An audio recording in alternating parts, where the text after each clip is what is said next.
Daisy. And I'm Terri. And this is the Monday Mindset Podcast, where we share things of interest to us and hopefully to you. So let's get started with episode number 163. And today it's Terri's turn to share something with us. What have you got for us today, Terri? Well, Daisy, I had good intention when I found this one, but I realized by the end that I hadn't really gleaned that much from it. But I did think it was worth a conversation. And it kind of reminds me of a goal that you and I had when we first started, to just talk about things that we are interested in reading about or doing. So let's see how it goes. Let's do it. So I listened to an episode of one of my old favorites that I haven't been listening to as much lately, The School of Greatness with Lewis Howes. And the guest was Eckart Tolle. I've always mispronounced the last name. I've always thought it was Eckart Tolle, but I looked it up because it's a German name and it's pronounced Tolle. The subject is these 3 habits are blocking your abundance and how to break free from them. And you know, through some of the things I've talked about in our episodes and things that I've talked about with you, I'm a big believer in the law of attraction and the idea of manifesting and things. But I've also been interested in Eckart Tolle's work, and I thought, well, this will be interesting. So I got going on it, and I dug in a little bit, and I thought, okay, this is good. I can share this. And then it all just started to sound so loose-ended, just really cool conversation that the two of them were having. And it was really in line with things I'm interested in, but it wasn't concrete. It wasn't like, oh, I can tell Daisy this, and I can highlight this point and this point. So I'm going to present the first part of what they talked about, and then just some general thoughts about the rest of it. So in general, they started by talking about how we can overcome stress and anxiety, things that are overwhelming to us. And when Eckart Tolle first came in to kind of respond to this question, he used an example of a situation where we might be annoyed or frustrated. And it was kind of funny to me because he said, if you're waiting in line at an airport, and I had to chuckle since I had just recently experienced a lot of annoyance. Again. That's right. You and airports don't get on too well. Particularly when I'm flying with United Airlines. So he talked about the idea that, you know, this is such a common example of, and easily accessible to most of us. You're waiting in line, and this person's butting in front of you, and this person's luggage is banging down the walkway, and the kid is screaming, and this announcement is going off, and all of these things. He said one of the challenges for us as people is that we tend to locate the problems outside of ourselves, and that we really need to get more in tune with what's going on inside of ourselves. And then he, kind of described there's always going to be challenges. There are always going to be things that get in our way. There are going to be difficult things happening. There are going to be whatever your annoyances are, loud things, screaming kids, whatever those things might be. But the realization that most of us really need to work on is that most of our psychological suffering arises from the stories we tell ourselves about these events and ourselves and our lives. So this is not new to many people. We know that, I often hear people say, that's just another story you're telling yourself. But he really highlighted the importance of this, that so much of our sense of our identity comes from these stories that we tell about our past experiences, our past learning. And so he and Lewis kind of jumped in on this, and it was really an interesting conversation. But he talked about the idea that there's kind of a continuum of, and this wasn't his wording, but basically something might be frustrating or annoying, and the continuum goes all the way to deep despair. I equated this to a talk I listened to years ago by Tara Brach, and she talked about the difference between pain and suffering. And I think it's very similar. So in her example, pain is here on this end of the continuum of, it's annoying, listening to that loudspeaker, that's annoying, or listening to the people who are shouting because they are speaking on their cell phone and don't realize how loud they're being. It is annoying. But the suffering comes in this other end of the continuum because we make meaning of it. We, try to escape it, we think about, yes, this just shows how thoughtless people are about other people, and no one cares about other people. Now, based on that story I'm telling myself about it, I'm in deep despair. I'm like making a huge deal out of this versus, yeah, it's annoying listening to this sound or having this person cut in front of me or whatever. So Eckart Tolle talked about the next time that you're irritated or upset in a situation like this, he encouraged us to use that time to start to practice this and to ask yourself, how would I experience this moment if I didn't add any interpretation? If I didn't say this is bad, or my life is bad, or of course this is my luck, or people are so rude, what if I didn't add any of that storytelling and meaning making and just stayed present in the moment? So you might notice, well, I'm just standing here, breathing, waiting, but without any deeper thought about what all of this means, we don't move down the continuum to this place of suffering. Yeah, you're there for a bit longer than you would have been, but actually nothing fundamental has changed. Mm-hmm. And not even I'm here longer because I'm not even adding that thought to it. I'm just standing here. Yeah. I'm with other people. Everyone's traveling. Okay. And as he was saying it, I was kind of chuckling to myself. And I thought, oh man, I wish I could do that, because I know that I so easily go to all of that meaning making that makes me miserable in the situation. And so I really thought about this episode, and I really want to work on this and learn to use that kind of being present in the moment, bringing our attention to the present moment versus the thoughts, the history, the old stories, the old experiences. Because of course, in my head, on this most recent one, I started going back and reliving the last time this happened. Well, that's the first thing I thought of, yeah. But you also future think, don't you? Especially with that example of, well, any kind of travel really, but usually, not always, but usually you're traveling on some kind of schedule.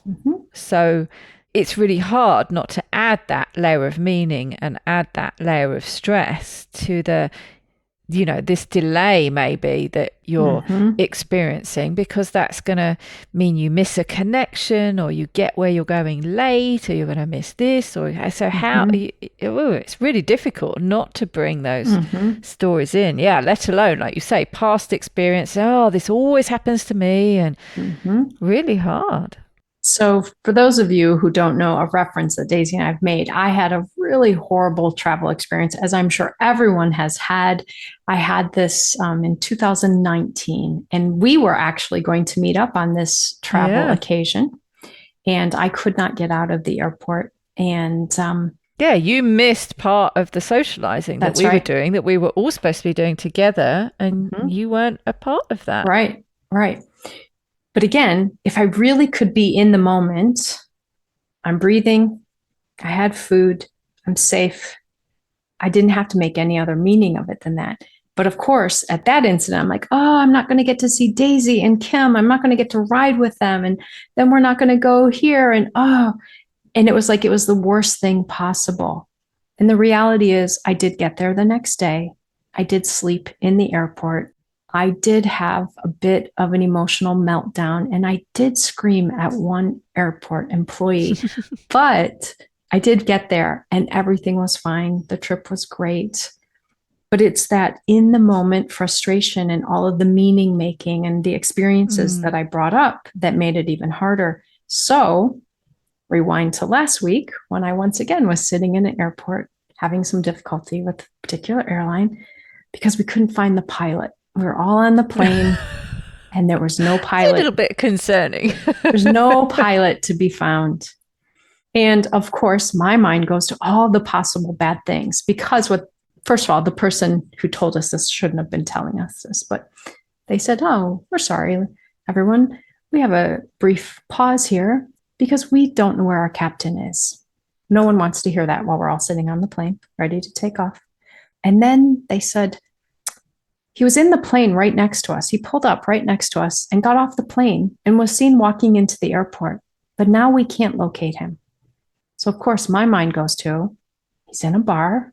He's already had 5 drinks and he can't fly now. Or he's going to come back and fly. And this is going to be a very bad flight.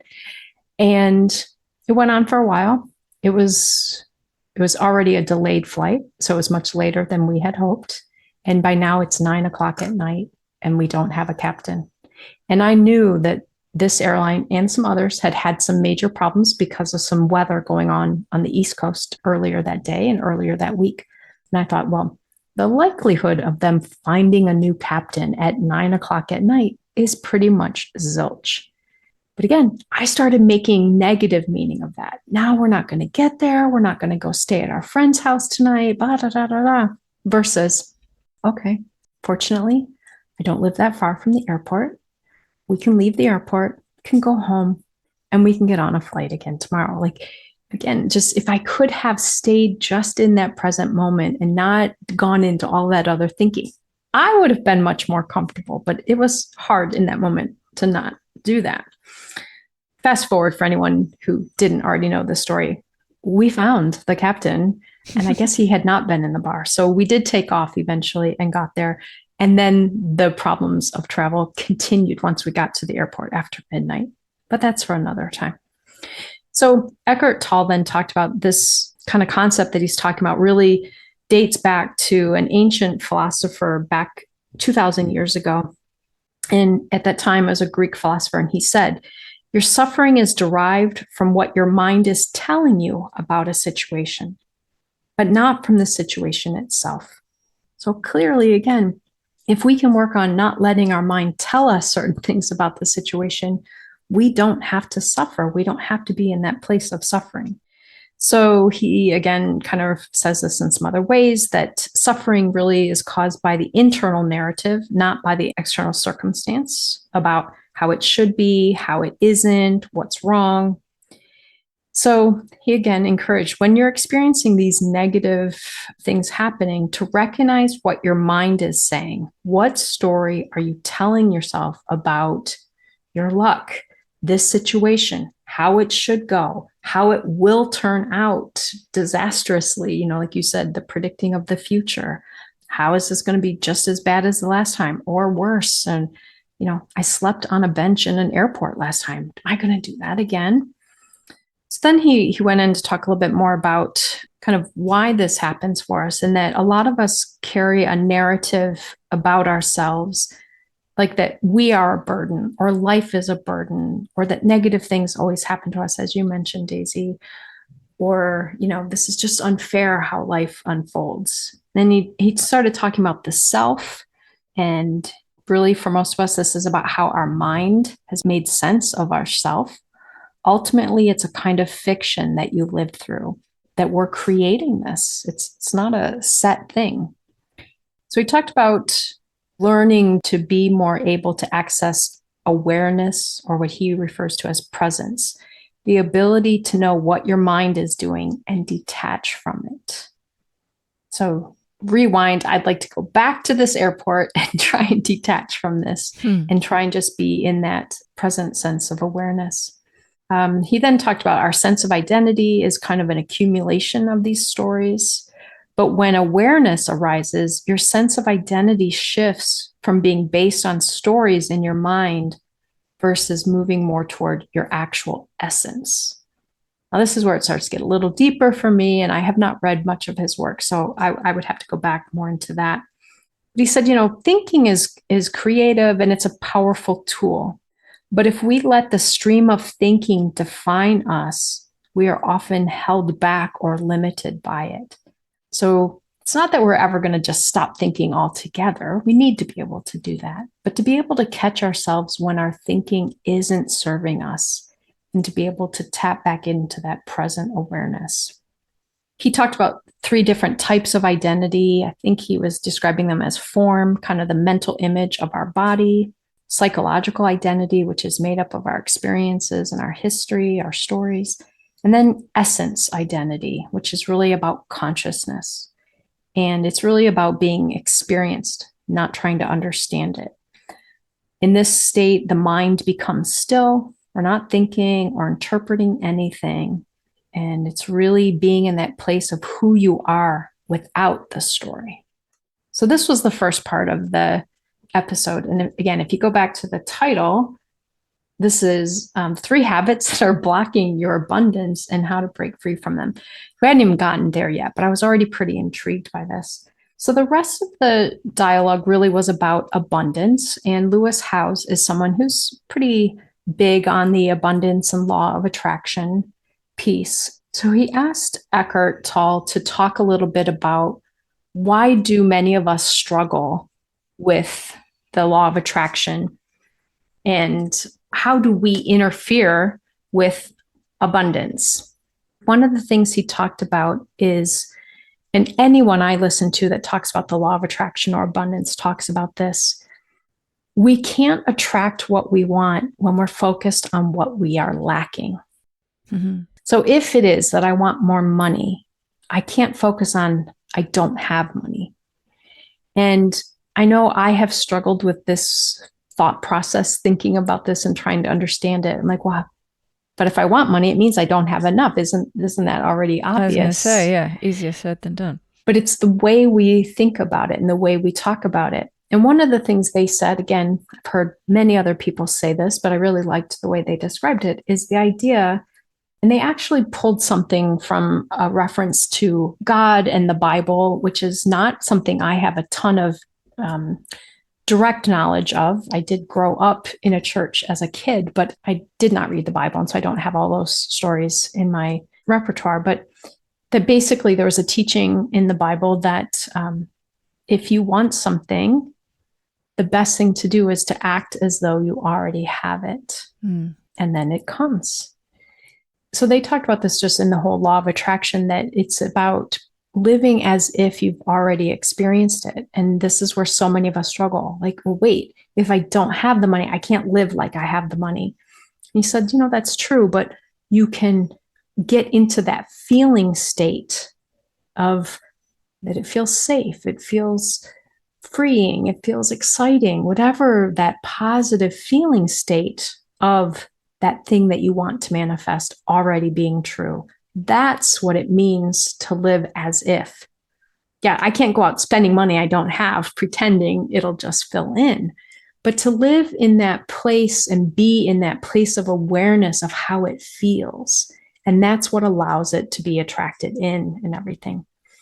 They also talked about the importance of giving, doing for others, acts of service, that's really important in the whole law of attraction, and being willing to give and, share with others your time, your energy, your compassion, all of those things.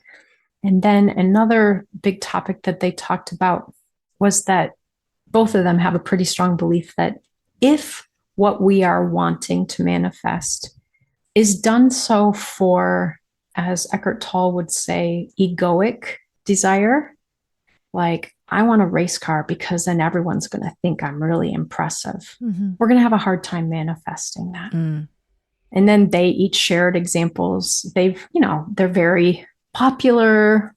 Money is not an issue for either of them. But at some point, Eckart Tolle said mostly his main mode of transportation was a bike. And then eventually he got a car. I don't remember what he said it was, but it was an old Russian car that was well known for breaking down and not working all the time, but his was fine. And he loved that car. After he got rid of it, it broke down right away. So, he kind of talked about how his energy was toward that vehicle. It didn't break down, and then it did afterward. Lewis Howes talked about people having great things. He obviously has money now, has a great house now, but he says, you know what?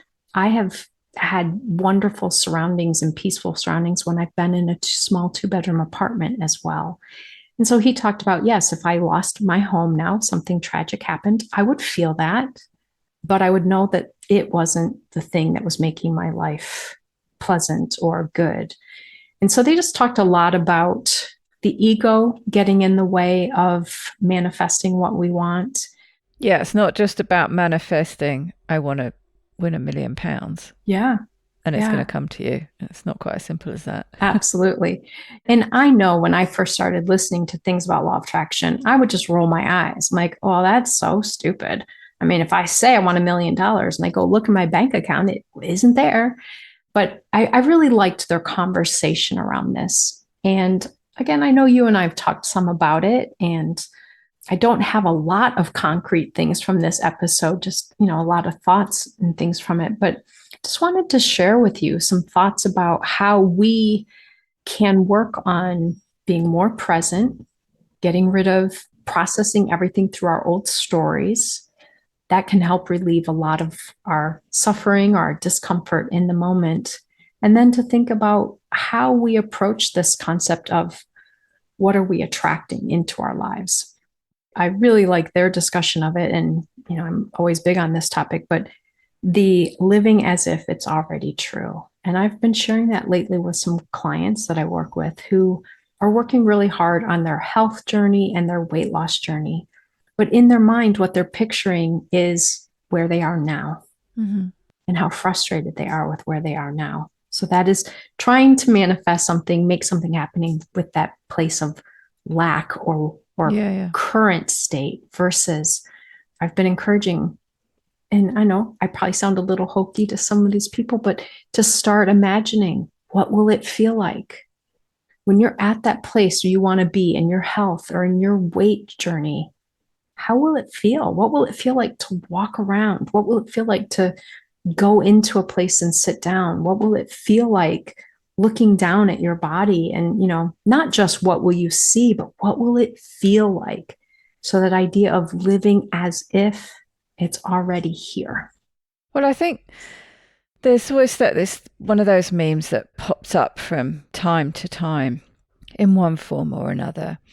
And I think is so true, and it is a good reminder to sort of take a breath and be present in the moment. But particularly when you're thinking, the examples you're giving about people who are on a health journey of some kind, diet, exercise, fasting, whatever it is. And there's that, once you're past that initial everything's new and your head's spinning with that, it's really easy to fall into that frustration trap of just thinking, oh yeah, I want to be at the end. I want to be done with this. I want to be at my goals. But the meme is along the lines of, if however long ago you could have seen where you are now, you'd be really happy with that. If I'd have told you a year ago that you'd lost 10 pounds, for example, you'd be happy with that. You'd be happy with where you are now because it would be so many steps forward from where you were then. So I think whenever you're on a journey somewhere, no matter how few steps you've already taken, you're already a few steps towards that goal. And those goals, forever change. And it's having an awareness of where you are in the moment, because, sometimes arbitrary goals that you had at the start, they change and they change their meaning, and you start to be a bit more appreciative of the changes as they're happening. I'm so glad you brought that up, Daisy, because that was a big example. And I don't remember the context and when they were talking about this, but Lewis Howes shared the example that if you know much about his background, he wanted to play professional sports. He was on his way and he got injured. So, this whole thing that he had been working to manifest of this great goal that was so important to him was taken away. It was not going to happen. And having to adjust.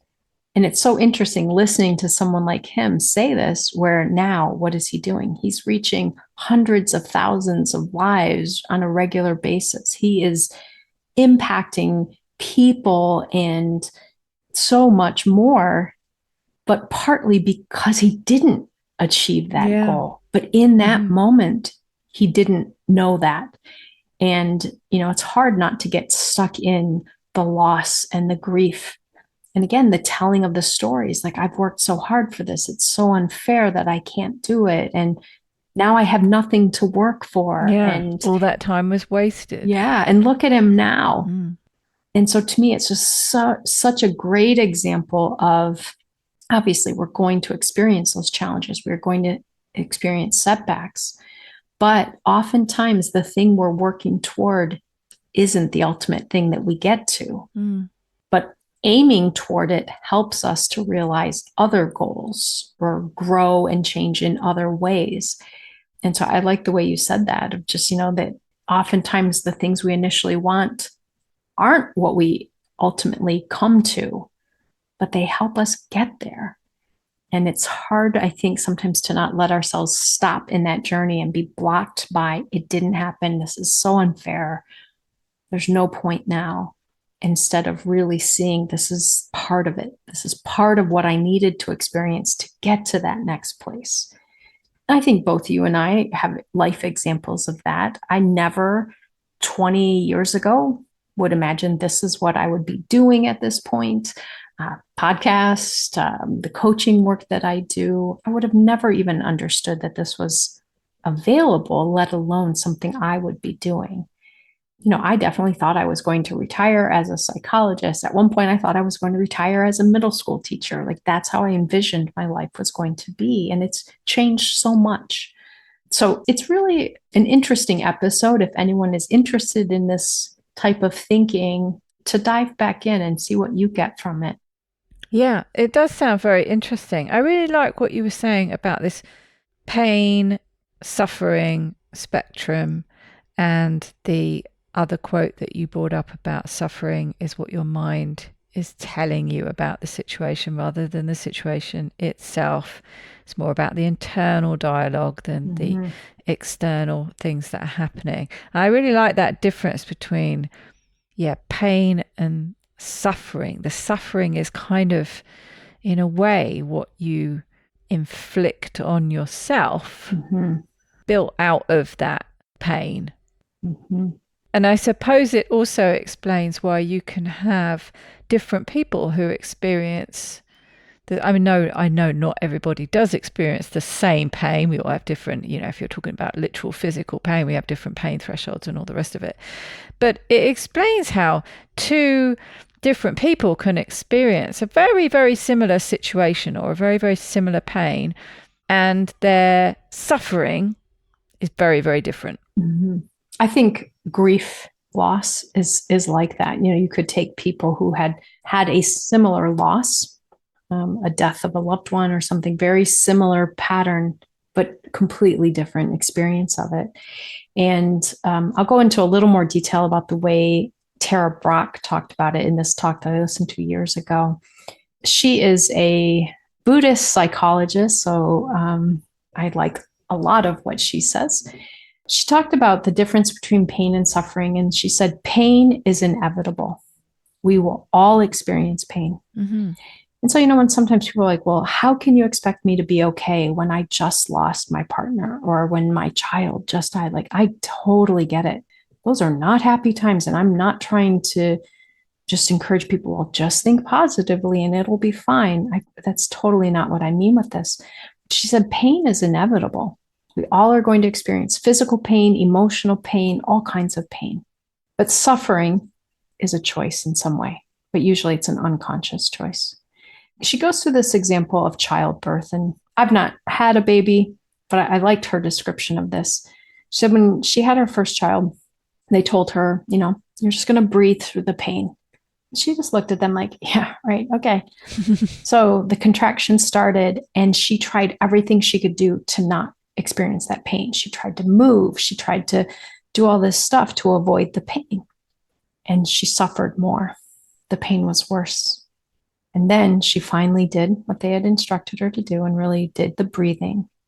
And she was still in pain. So it wasn't like she got rid of pain, but she didn't hold on to it in the same way. She didn't suffer the way she was when she was trying to avert the pain. Yeah. And just in life, she said, a lot of us, we know we're facing a painful situation. And so we do a lot of things that end up causing us to suffer more, not just experience the pain. And that has always stood out to me.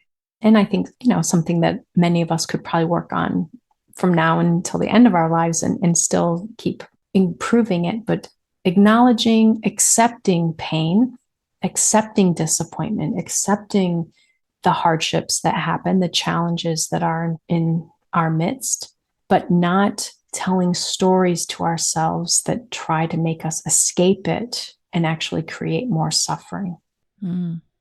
Very interesting. Yeah. Lots of things to chew over. That podcast episode sounds very interesting. I think I shall go and listen to that. Yeah.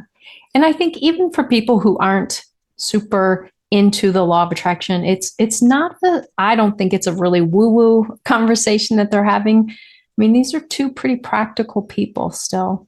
And if anyone knows anything about Eckart Tolle, he at a point in his life was suicidal, and he had to come back from some really depths of suffering. And so the fact that he can talk about this now in this way, I think is really telling. It's not that he's lived such a cushy life that he could just say, yeah, you don't have to suffer. He has suffered, but he's learned a different way of processing it. And I think it's really helpful. And of course, just any conversation Lewis Howes is a part of, I enjoy. So I hope that people can take some thoughts from this and apply them into their current life. And the next time I'm in an airport and everything seems to be going poorly, I'm going to really practice this. Actually, I'm going to practice it before then, but hopefully I'll get better and better at it. But that idea of really just working on being present in the moment and stopping the thinking, stopping the, storytelling in my head. Absolutely. Well, until next time, I hope you have a very wonderful week. You too, Daisy. Take good care, everyone.